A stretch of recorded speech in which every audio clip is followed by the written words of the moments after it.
Welcome to my series, Dragging the Housewives by their Zodiac sign, part 2. You guys asked for it, so here is Potomac. First, we're going to get into the woman of the moment right now, and that's Wendy, the Gemini of all Geminis. The Geminis represent duality. So you're going to get this one day, and you're going to get that another day. But that's just them. It's not them being fake. Also, remember that Gemini is an air sign, so they can be in their heads a little bit and not always in touch with what's going on around them. So when you see her in the scenes where it seems like she's being like a little ditzy, I don't think that's her acting for the cameras. I think that really is who she is. When she said she didn't realize that the AAA expired that one season, like, I think that really is how she is and how she operates. The other example of that would be her starting so many different projects. That is very Gemini behavior. The candles, the book, the talk show, political commentator, professor. Next is our other Gemini, Ashley. Again, Gemini duality. She literally has another persona, which is her drag king persona, and her drag king name is Ash T-O-P. Perfect example of that. Ashley likes to play both sides a lot. Very Gemini behavior. I hate to say it. They can be a little messy. Next, we're going to go to our Virgo sister, Giselle Bryant. Virgos very much keep things close to the chest and like to be private.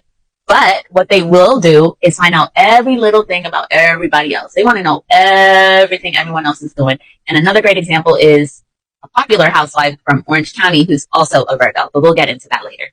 Next, we have our Taurus queen, the Grande Dame, Karen Huger. And one thing about a Taurus is they know how to get their money. Funny story about Karen. I listened to an interview she did on Wendy Williams a while back. So basically, before she met Ray, she was a single mom. She had a son from a previous relationship. And so she was seeking a provider man. And so during Congressional Black Caucus Weekend, which is an annual event in DC that attracts a lot of, very professional people, I'll say, she basically went around to different events. And that's how she met Ray, because she was seeking to meet a provider man, and she did, and it set her up for life. And now from that, she has the Housewives platform and has grown to do other things. We'll do Candace, a Sagittarius. Again, Sagittarius, their mouths get them in trouble a lot. And she literally got dragged by Monique for her mouth. And a lot of fans kept saying, it's her mouth. She got to watch her mouth. And now to our other Sagittarius, Kay, again, they got to watch their mouths. Kay said she chin checked Angel. No, she did not.